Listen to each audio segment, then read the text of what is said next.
It's been a few days since the Xbox Activision acquisition, and while I've been on Xbox playing games, some others have decided to play Twitter instead. Now, we all knew that people would be mad about this Activision acquisition. I don't want to say that much more in this video. People will be mad at the fact that Xbox is doing good. They're doing what all of us wanted them to do, which is to get more studios, which is to go and turn it up to 11. And Xbox, they turned it up to 27. I don't even know how they did it, but they're breaking expectations and setting world records with some of these acquisitions. None of this has made anyone over there on the other side of the fence happy because Sony didn't do it. Though we all know that if Sony did do it, they would be breakdancing in the streets. Well, a lot of this has resulted in them attacking Xbox employees, from the lead marketer to the head of Xbox himself. It is pathetic, and I will now proceed to talk about this for several minutes. Let's get into it.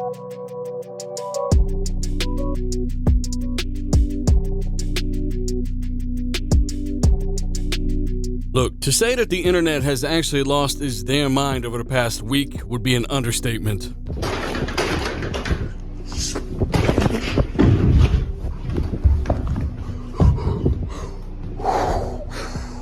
Wow! No, this cannot be happening right now. Microsoft did not just buy Activision right now. I don't even know what to do anymore right now. I don't know if you could tell, but it's true. He really didn't know what to do right now, except for it sounded like he turned into a platypus in the middle of a sentence. I don't know what happened, but long story short, there are a lot of people that are upset about this deal. Others are trying to stop the deal. Ah, yes, Jason Schreier. This guy has blocked people that don't even know he exists on Twitter. Jason and some of his buddies, of course, want this deal stopped, and they don't really even know why. Jason, of course, is just famous for being a guy that knows a guy, but we have experts, thankfully, that we can listen to on a topic like this, and this is what they have to say about the deal going through or not, despite what some of these people on Twitter are rallying against. There are some concerns with this deal as a result of investigations and lawsuits going on regarding its internal issues, but at the end of the day, I think the deal will go through. Do you, Eric, anticipate regulatory pushback? Because we just heard from Lena Khan talking about their increased aggressive posture against deals almost without the usual justification, almost just because they're deals from big companies. And people are saying even if this were to go through, it could take 2 years to complete.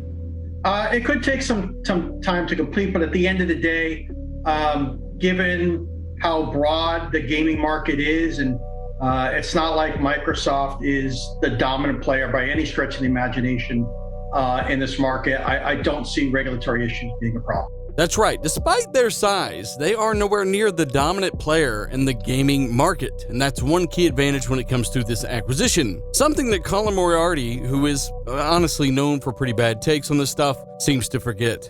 And Microsoft, by leveraging its money, is now forcing a subscription model it's like a square into a circular hole. It doesn't necessarily make sense, and it's not necessarily what people want. And that malign influence, I think, is quite corrosive, because now Sony can't ignore this. Sony has to understand it's dealing with a competitor that has no problem taking shit away from it. And that's not the way that and remember, this goes back to the beginning. No offense to Microsoft, but what was their first instinct in the 90s when Xbox started to come to fruition? What did they try to do? They went and tried to buy Nintendo. That's right. He just tried to compare modern-day Xbox, modern-day Microsoft to that of the 2000s, and that is just ridiculous. In fact, you're all about games for more people. You're all about the consumer, yet Microsoft are the only ones bringing more games to more people as of right now. They do not lock you to one piece of plastic. They say play it where you want, when you want. Microsoft of today is almost exactly the opposite of the Microsoft you keep referring to. And as for Game Pass being forced upon the consumer through Microsoft's tremendous wealth, what he is really trying to say to you right there is Game Pass is such a phenomenal value that you would be an idiot if you did not buy this service. It is so pro-consumer, so flexible, so value-friendly that only a moron would not buy Xbox Game Pass. Therefore, you are being forced into it because it is a no-brainer. Something I'm sure Colin forgot to mention on his stream. I look at Xbox, there are some teams where I'm like, come on, man. You guys are just buying things. But why would you buy, like, Ninja Theory? What was the point of that? What was the point of Double Fine? I mean, obviously Psychonauts 2 is really great, but in terms of culture. And so I just think that would be another move like that, where you're just grabbing things because you can. Yeah, Microsoft, why would you buy award-winning studios that basically fuel things like Game Pass, your first-party lineup, deliver more games that are more highly funded according to these studios? Why would you do all of that? Why would Colin point all of that out while neglecting Sony's acquisition of several studios, which have worked on Xbox games? Like I said, plain old silly takes in my opinion.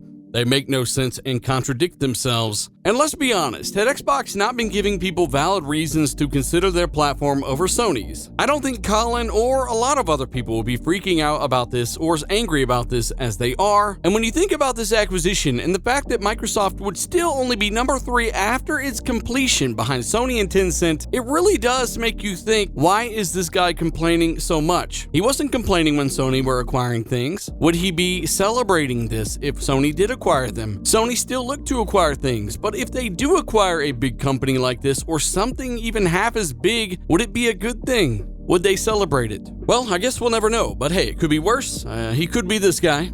I don't even know what to do anymore right now. I don't know what to do. That's right, he still doesn't know what to do. But you know what? Hey, at least he's not on Twitter, that I know of anyway, attacking executives, Xbox employees, and fans. That's right, there are a number of breakdowns happening on Twitter, and really this is where primarily you're seeing a lot of this stuff, and it is, again, pathetic, it's sad, but it's also funny. Not the attacking part, but the fact that so many people are so personally invested in plastic. Look, I'm an Xbox fan, right? Always have been. But at the end of the day, if you told me Sony bought EA tomorrow, I would not be going on Twitter like an idiot and attacking people like this. I would be saying, holy crap, Sony paid their light bill, they have some money left over, looks like we've got some competition here. They're number 2 in the world right now when it comes to gaming revenue overall, behind Tencent. Microsoft, after this purchase, as I said before, are going to be number 3. That gives you an idea of how giant, how huge Sony are in the gaming space.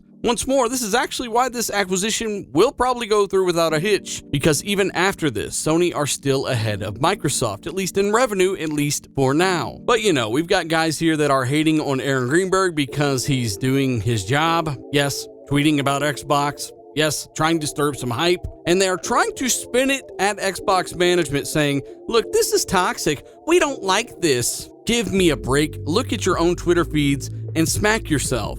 You are some of the most toxic people out there, and you're complaining about Greenberg posting next to Crash Bandicoot? This is ridiculous, because you only care when something you don't like is put out there. Meanwhile, you'll go make fun of Xbox all day and attack people that like the platform. But Aaron Greenberg here is toxic because he has a Crash Bandicoot picture. Ridiculous. And if Xbox management even puts an ear to the ground to this kind of crap, you are on the wrong path. Do not pay attention to what the guys underneath your posts every day making fun of you, saying PlayStation is better. Do not pay attention to what these turds are saying.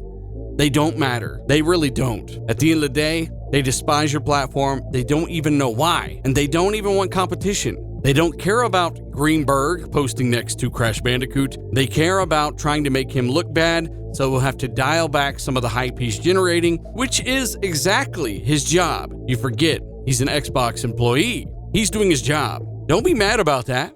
Go do yours. Get off Twitter. Stop hating on Xbox all day for pretty much no reason. Actually, there's a big reason. You're mad that Sony didn't do this. You're mad that Sony couldn't do this. Anytime Xbox do this kind of stuff, we see the same behavior. Attack Xbox. It's the end of the world. Oh, those games suck anyway. We don't care if they go exclusive. So again, give me a break. I mean, look at this guy. How can Xbox, Phil Spencer, agree with this? This is something really rude. Are you kidding me? Are you kidding me? At least you said it's just your opinion, because that's true. It is just your opinion. This guy, runs around with all kinds of crazy stuff that's not true, and I see him here, of course, on the Wall of Shame. OT, no idea who this is, but I see him being obviously made fun of all the time for just flat out lying about Xbox and his ridiculous double standards. I don't know if this is trolling or not, but yes, PlayStation execs probably would. They literally had a video of them sharing a game, and that single-handedly destroyed Xbox for 7 years. I applauded Sony on that move. Being upset over something like this, never. Could never ever do it. Sir Galahad thinks Greenberg's picture is a reason to never join the Xbox community. Meanwhile, you go down his feed and he's probably relentlessly attacking Microsoft. Wooly Gamer, oh, I can't even bother with this guy. Honestly, I'm going to save you guys some brain cells. Long story short, Double standards. And I think it's funny that instead of playing games, these guys are crying on Twitter about this. At the end of the day, I think it's all pathetic. I had a blast making this video. And it's pretty easy to deconstruct a lot of this logic because it shouldn't exist in the first place. So let me know your thoughts on all of this stuff, guys. Hit the like button if you enjoyed the video, and of course share this video. It really helps more than you know. I appreciate it. Become a patron today. That link is down below in the description box. And again, subscribe for everything Xbox and all the latest and greatest there. We've got a weekly podcast, RDX Podcast. Catch me there here on this channel tomorrow night, 7 p.m. Central, 8 p.m. Eastern. And of course, guys, have a great day. Go play some games. Let's not play Twitter. Let's play some games. Speaking of, hit me up on Xbox Live at ii_dealer_ii. Hit me up on Twitter at dealer_gaming. And of course, here on YouTube. I will see you guys in the next one.